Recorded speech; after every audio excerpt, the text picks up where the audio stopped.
Bill Sawyer, and I'm a property owner in Milton, and I'm definitely for this.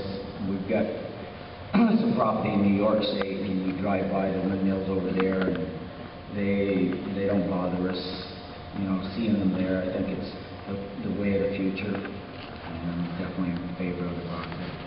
The divisive debate over small community wind projects such as the Georgia Community Wind Project comes down to business versus viewage.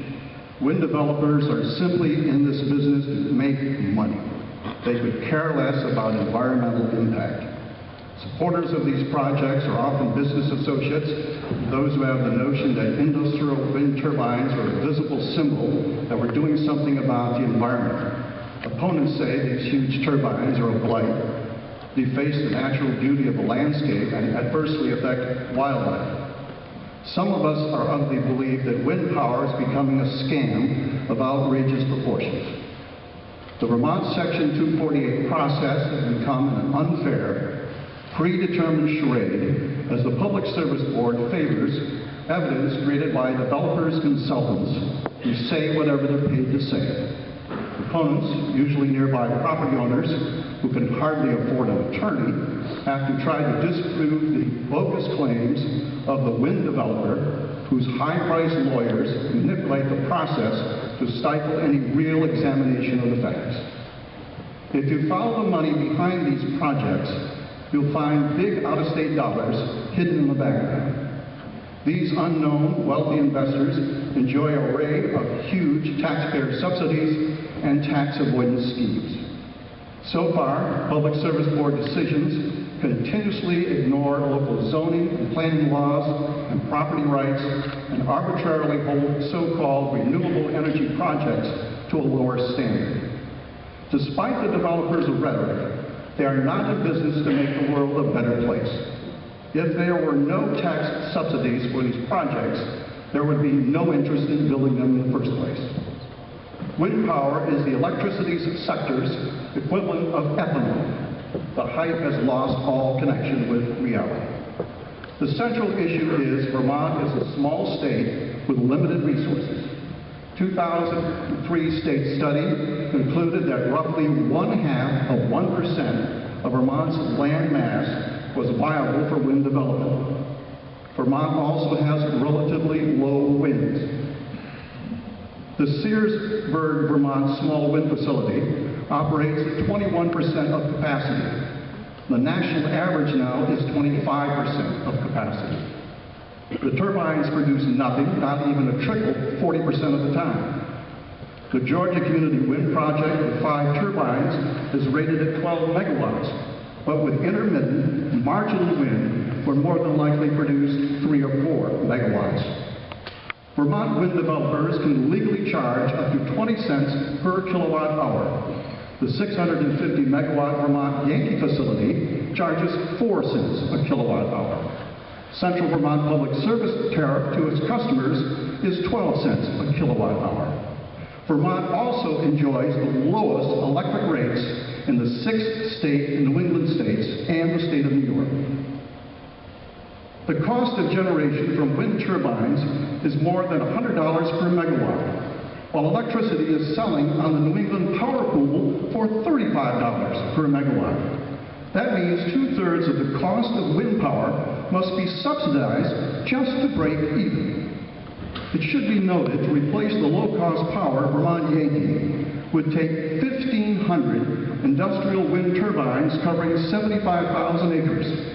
That's 18,000 acres more than Grand Isle County. The reality is that the amount of electricity produced by small project wind towers is paltry in the larger energy picture. They are an expensive, reckless approach designed to make money. Simply put, wind turbines don't make good neighbors.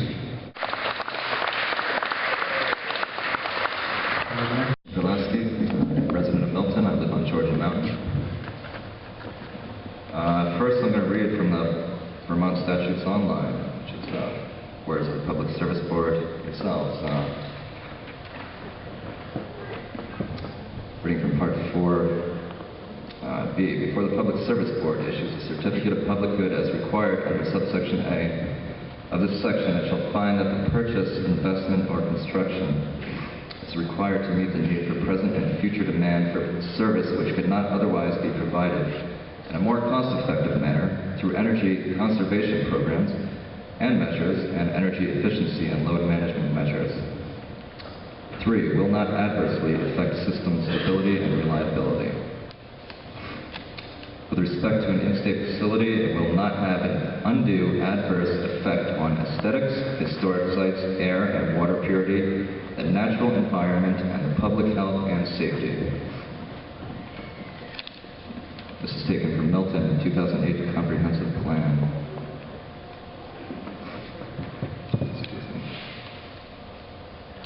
The town of Milton has designated land at the highest elevations and other environmentally sensitive areas as conservation areas. Currently, these conservation areas have their own zoning designation called the Forestry Conservation Scenic Ridgeline District.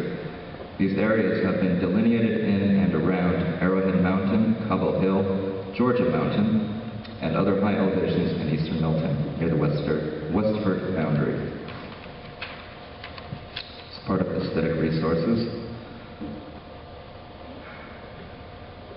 East Milton area is primarily a low-density residential area with agricultural uses. Okay, I'll skip that. Natural resource protection is of particular concern in this area. Natural resources addressed in this plan include mountains and ridgelines, lakes and rivers, floodplains, wetlands, high elevation areas, deer yards, endangered species habitats, and other unique natural areas.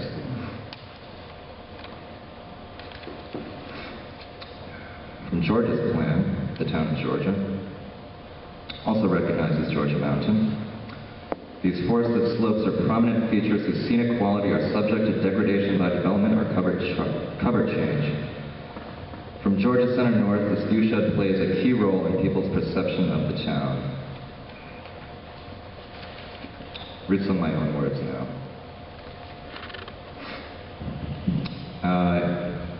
We're all aware that we're in the midst of an energy crisis, and our insatiable appetite and reckless behavior has caused irreparable damage to the environment, and we do need solutions before we cause even more harm.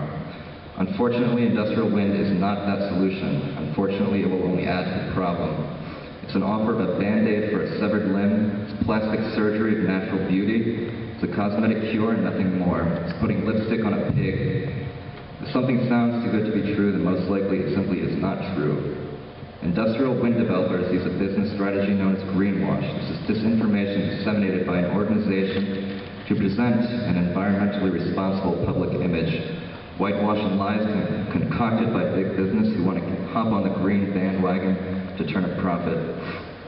Industrial wind developers are merely wolves in sheep clothing, slick snake oil salesmen after an easy profit. The only green they care about is the green of the almighty dollar that will line their deep pockets, paid for by the public, while they receive tax breaks and credits.